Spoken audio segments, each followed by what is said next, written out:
مبارکہ میں جس عبادت پر سب سے زیادہ زور دیا ہے وہ نماز ہے، جس کے تعلق سے اللہ نے قرآن کریم میں 100 مقامات سے زیادہ اللہ تعالیٰ نے نماز کا ذکر فرمایا ہے۔ حضرات محترم، نماز ہی وہ اہم عبادت ہے کہ جس کی فرضیت کو اللہ نے اپنے بندوں پر نازل کرنے کے لیے معراج کی شب محمد عربی صلی اللہ علیہ وسلم کو زمین پر اس کی فرضیت نہیں ہوئی، بلکہ اللہ نے ساتوں آسمان کے اوپر سدرہ کی بلندی سے ہزاروں اور کروڑہ درجہ اوپر اپنے پیارے آقا علیہ الصلوۃ والسلام کو اپنی بارگاہ میں بلا کر کے اس دولت کو عطا فرمایا۔ اور نماز کی فرضیت یہ زمین پر نازل نہیں ہوئی، بلکہ میرے محبوب صلی اللہ علیہ وسلم کو اللہ نے لامکان کی بلندی پر بلا کر کے نماز جیسی عبادت کا تحفہ مصطفیٰ جان رحمت صلی اللہ علیہ وسلم کو دیا۔ علماء فرماتے ہیں نماز کو تمام عبادات میں، خاص کر فرائض اسلام میں، نماز کو وہی مقام حاصل ہے جو مقام انسانی جسم میں دل کو حاصل ہے۔ آپ یہ یقین کریں کہ جس طریقے سے انسان کے جسم میں اگر اس کا دل صحیح سلامت ہے تو پوری باڈی اس کی صحیح سلامت ہوگی، اگر اس کا دل ہی کام کرنا بند کر دے تو باڈی پھر کسی کام کے لائق نہیں ہے۔ علامہ نعیم الدین مراد آبادی رحمۃ اللہ تعالی علیہ اس آیت کی تفسیر میں لکھتے ہیں کہ لوگوں، نماز کو تمام عبادات میں وہی مقام حاصل ہے جو انسانی جسم میں اس دل کو حاصل ہے کہ دل اگر انسان کا زندہ ہے تو پوری باڈی انسان کی زندہ ہے، دل اگر کام کر رہا ہے تو پوری باڈی انسان کی حرکت کر رہی ہے، اور اگر دل ہی مردہ ہو گیا تو پھر باڈی کے اندر حرکت نہیں ہو سکتی ہے۔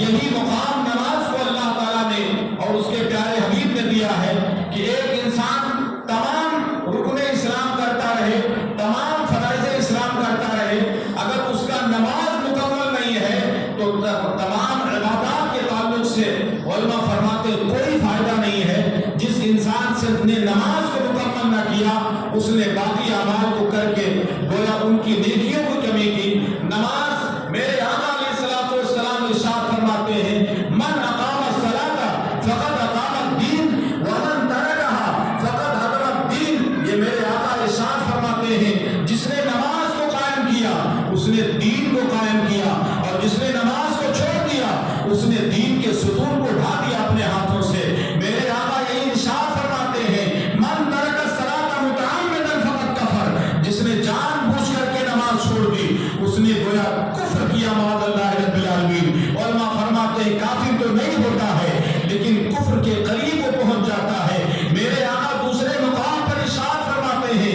الصلاۃ معراج المؤمنین، نماز مومنوں کی معراج ہے۔ میرے آقا دوسرے مقام پر ارشاد فرماتے ہیں، قرۃ عین فی الصلاۃ، نماز میرے آنکھوں کی ٹھنڈک ہے۔ اللہ کے پیارے حبیب علیہ الصلوۃ والسلام فرماتے ہیں، مجھے دنیا کی 3 چیزیں بہت پسند ہیں۔ اب اللہ کے رسول کے صحابہ نے عرض کیا، یا رسول اللہ وہ دنیا کی 3 چیزیں کیا ہیں؟ اللہ کے پیارے حبیب ارشاد فرماتے ہیں، آپ ارشاد فرماتے ہیں، نکاح والی عورت مجھے بہت پسند ہے، اور پھر میرے آقا ارشاد فرماتے ہیں خوشبو مجھے بہت پسند ہے، اور پھر میرے آقا آخر میں ارشاد فرماتے ہیں قرۃ عین فی الصلاۃ، نماز میرے آنکھوں کی ٹھنڈک ہے۔ یہ دنیا کی 3 چیزیں محبوب کائنات کو پسند ہے۔ حضرات محترم، اللہ کے پیارے حبیب ارشاد فرماتے ہیں، نماز میرے آنکھوں کی ٹھنڈک ہے، نماز مومنین کی معراج ہے۔ نماز دنیا میں قائم کرنے والے جو یہاں بھی کامیاب ہوتے ہیں اور وہاں بھی کامیاب ہوں گے۔ نماز پرصراط پر گزرنے کے لیے آسانیاں پیدا کرنے والی عبادت ہے،